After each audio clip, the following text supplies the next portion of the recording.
Chemistry का अगला video प्रारंभ हो रहा है।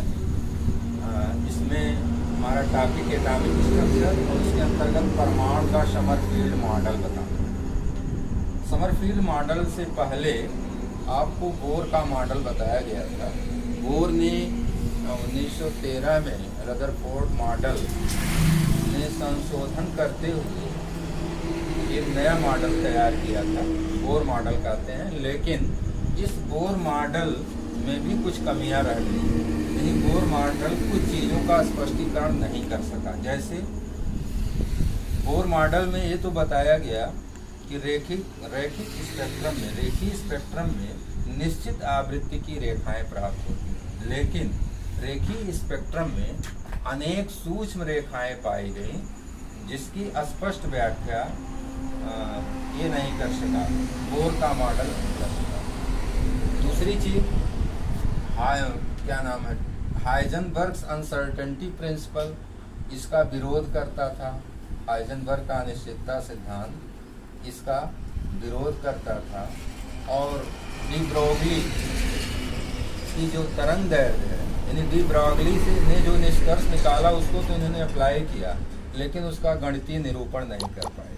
तो इन सब के लिए इसमें समरफील्ड ने इसमें कुछ संशोधन करते हुए एक अपना मॉडल प्रस्तुत किया।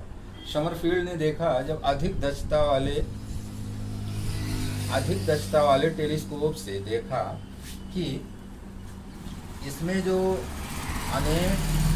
इसमें रेखाओं की आवृत्ति निश्चित नहीं होती है, उन रेखाओं के साथ साथ अनेक सूक्ष्म रेखाओं का समूह प्राप्त होता है जिनकी आवृत्तियां लगभग बराबर होती हैं।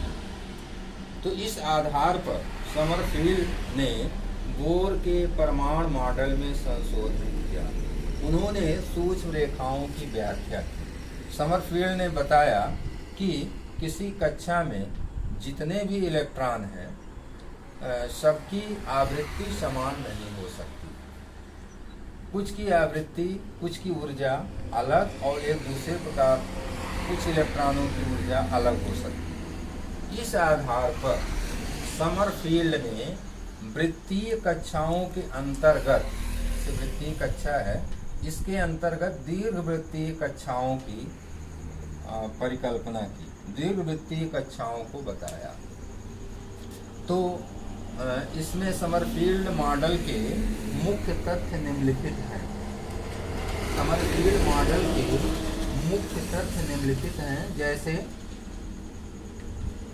एक ही कक्षा के इलेक्ट्रॉन वृत्तीय पथ में गति करते हुए दीर्घवृत्तीय कक्षाओं में भी परिक्रमा कर सकते हैं।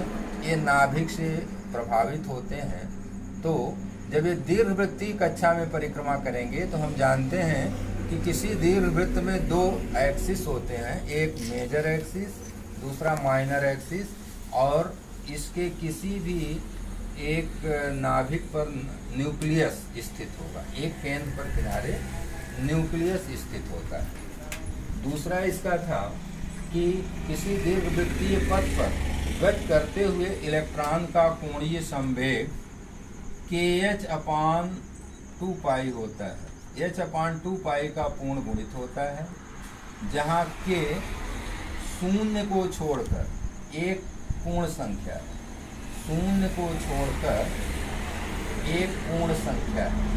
यानी k का मान शून्य को छोड़कर 1, 2, 3, 4 इत्यादि हो सकता है। और k का यही मान दीर्घवृत्तीय कक्षाओं को बताएगा, उपकोष को बताएगा। किसी भी कोष में, जैसे कोष n है तो उसमें n उपकोष हो सकते हैं, एक को छोड़कर किसी भी कोष में जिस कोष की संख्या के बराबर उपकोष होंगे। जैसे n बराबर 2 उपकोष है, मुख्य कक्षा है, तो इसमें k के 2 मान 1, 2 अर्थात 2 उपकोष। n बराबर 3 में k का 3 मान 1, 2, 3 है, 3 उपकोष इस तरह से प्राप्त होंगे। और जब n और k के मान बराबर होते हैं तो कक्षा वृत्तीय हो जाती है। तो इस आधार पर समरफील्ड ने बोर मॉडल की कुछ कमियों को तो दूर किया। जैसे एक इलेक्ट्रॉन रखने वाले आयन के अंतर्गत जो स्पेक्ट्रम में सूक्ष्म रेखाएं प्राप्त होती हैं उसकी व्याख्या कर सका। दूसरी चीज जो वृत्तीय कक्षा है, वृत्तीय कक्षा के अंतर्गत दीर्घवृत्तीय कक्षाओं की परिकल्पना, दीर्घवृत्तीय कक्षाओं का भी स्पष्टीकरण किया, लेकिन अन्य दोषों को समरफील्ड मॉडल भी दूर नहीं कर पाया। तो इसलिए समरफील्ड मॉडल बहुत दिन तक अस्थायी नहीं रह सका। बाद में तरंग सिद्धांत आने पर ये समरफील्ड का मॉडल फेल हो गया। यानी 1923 तक तो ये समरफील्ड मॉडल लागू रहा, लेकिन 1923 के बाद जब तरंग सिद्धांत आया तो इसमें संशोधन करके अगला इसमें आधुनिक परमाणु मॉडल दिया गया। संशोधन करके आधुनिक परमाणु मॉडल दिया गया। देखिए, आधुनिक परमाणु मॉडल में तरंग सिद्धांत की कल्पना की गई, जिसमें हाइजेनबर्ग अनिश्चितता सिद्धांत और de Broglie wave equation, de Broglie तरंग दैर्घ्य, इन सभी ने माना कि किसी भी कण में दो तरह का व्यवहार, ड्यूअल नेचर होता है।